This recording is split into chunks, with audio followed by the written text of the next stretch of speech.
Greetings everyone and welcome to my YouTube channel. I'm your host Captain Rye, and today we'll be looking at my top 5s for the US Battleship line from Tier 3 to Tier 7. Yes, that's right, from the South Carolina to the Colorado. Before we get into the top 5, you might be wondering why not the whole battleship line or the other battleship lines in this top 5 like you did with your destroyers.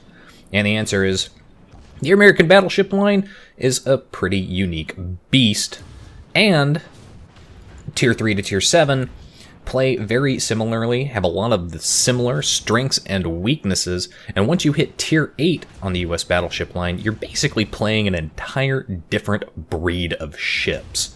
Outright, and no questions. So, and I think that a lot of people really do have a struggle with the Tier 3 to Tier 7 ships because of their limitations, but they tend to actually do really well in the Tier 8 and up ships, or better than they were doing anyway. So, that's what this top 5 is for. Without further ado, let's get into it. Sliding in at my number 5, you are slow. Don't stop moving. You're talking about a stock speed of approximately 18 nautical miles per hour, which makes you the slowest ships in the game, with the exception of the Mikasa at Tier 2. And even then, you're still just as slow. Even with the upgraded engines on all of these ships, you're still talking about a maximum speed of 20 or 21 knots. You cannot stop moving. You also have a very heavy ship with a not very powerful engine, which means if you do stop, it's going to take you a long time to stop. And when you finally do stop, it's going to take you equally as long to get started up again. And while you are stopped, you are nothing more than a giant torpedo magnet. There are, of course, notable exceptions to this, and knowing when to decide that you do need to stop to dodge torpedoes, that is going to take a bit of experience on your part. But the best advice I can impart, of course, is don't stop. You're too slow. You can't afford that. Cost in momentum.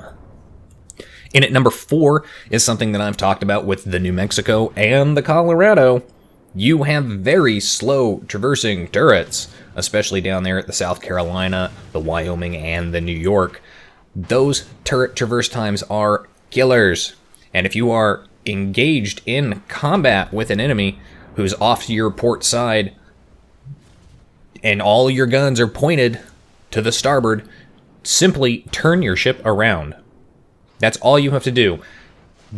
You can be angled against the guy on the port, yes, this is true, but rather than trying to get all your guns turned over to port, it's actually going to be a lot faster if you just turn your ship and angle against him to the starboard. You might be turning away from the rest of the team engaging in combat, going back towards your spawn, but going back to number 5, you're a slow SOB, which means you're not going to get too far away from the allied ships or too close to the enemy team by doing this kind of maneuver. And what it does is it lets you keep all of your guns pointed that direction a lot quicker than if you tried to turn them around. I can't tell you the number of times I've seen people engaging targets off to their starboard and then have a target that's mostly bow on off to their port and watch them as they turn their guns nice and slow. It doesn't work out for you in the end, because by the time you get your other guns, you've already lost almost all of your health or been torpedoed. Going in at number 3 is the best advice for the US battleships, something that I think many US battleship players have noted and complained about. The lack of range means you need to close that range. Going back to number 5, it's a slow boat, so you can't stop. But since you can't stop, and since you are so slow, combine that with the short gun ranges and kind of bad dispersion on those max ranges, you really do need to close that distance.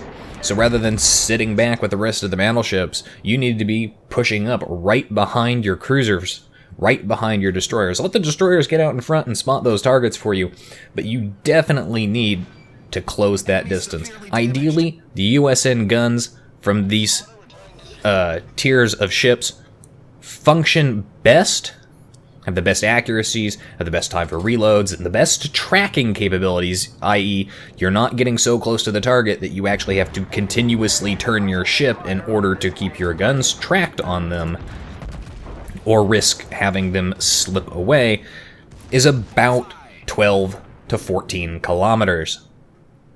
Some of the ships don't have a 14-kilometer range exactly, but if you can close that range to about 12 kilometers, you can actually do a really, really good job. The only exception to this is probably going to be the Tier 3, that's South Carolina, because I do believe it has a shorter gun range, so you definitely want to get a bit closer with that.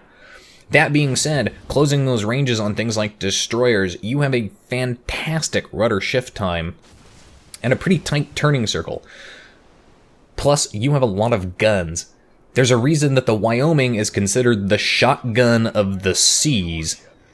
And if you get a destroyer in your crosshairs that's within 10 kilometers, you should definitely prioritize that guy with all of your guns to bear, because you are going to wreck him. And this goes for pretty much any of the ships up to the Colorado, where you are only at 8 shots. But even then, you're still going to wreck him. 16 over penetrations really do hurt. And at number 2, make sure you're angling your armor properly. A lot of people think they know how to angle, but they don't quite get the concept, and what ends up happening is that they lose their firepower in the process, or they end up exposing themselves more than they need to. Here's what I mean. In the US battleship line, you have really thick Citadel armor, but it's only super effective when it's angled at a ridiculous degree. A lot of players like to sit bow on to an enemy, basically pointed straight at them. The enemy is either at 11 o'clock, 12 o'clock, or 1 o'clock in front of you.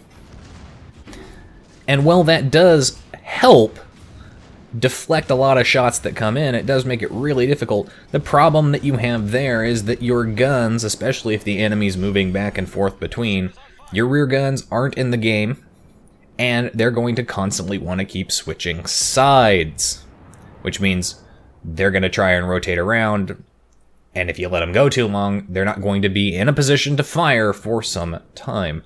Instead, try getting your armor angled at a 10 or 2 o'clock to kind of position, because you're going to be in a great angled position where most of the shots that come in are either going to deflect, and the ones that do damage are probably going to be regular penetrations on your bow or over penetrations on your superstructure.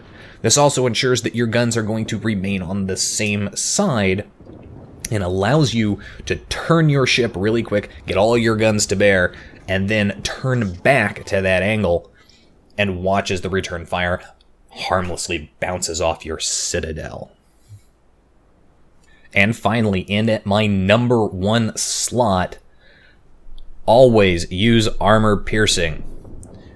Now, this is just a general overview for battleships in complete, and this isn't meant to be a Unicum guide about when you should switch and when you shouldn't, but just as a general rule, you should always use armor piercing and learn when the best opportunity to fire is. You will notice in some of my videos, especially my battleship videos, in things like the Scharnhorst, I always keep my armor piercing loaded, and I will just sit there and hold my fire. Being able to zoom in with that gun camera and watch your enemy make those subtle course adjustments. When you start watching an enemy battleship make their course adjustment, meaning they're turning in or turning away, and they're going to give you a nice flat broadside to shoot at, that's when you open fire. Right when they begin their turn, they're committed to it. You're going to hit them for, at the very least, a substantial amount of regular penetration damage. But more importantly, those armor-piercing rounds, when they do hit, hit for massive amounts of damage. And the high explosive, well, it does set a lot of fires, but unless you're dealing with something like a Dunkirk, who's permanently bow on to you, there's really not any reason to not use that armor piercing. Anyway, that's it for today's video. I hope you enjoyed it. If you did, hit that like button, hit the subscribe button for more top 5s, how-tos, and just gameplay with commentary at the high-end gaming level. If you'd like to submit a replay for me to display, comment on, or otherwise feature, you can email me. The email in the description below. If it's got just a funny or derpy moment in it, let me know in the email about where I can find that in your replay. And if you'd like to have the whole battle featured, please do submit your post-battle result screenshots with that. And do make sure that these replay files are for the current patch. I don't have a previous patched version of the game saved on my PC, which means I can only play whatever the current major patch is for replays. If you'd like to get semi-regular updates on what I'm doing, channel news, or if I'm taking a break, or just how I'm doing as far as the gaming side of things goes throughout the week, you can do so by liking me and following me on Facebook. You can find the link for that in the description down below as well. And finally, if you'd like to help support me in my channel, please do so by visiting my Patreon. And once again, you can find the link for that in the description down below. As always, I will hopefully see you all next time. This is Captain Rye, signing off.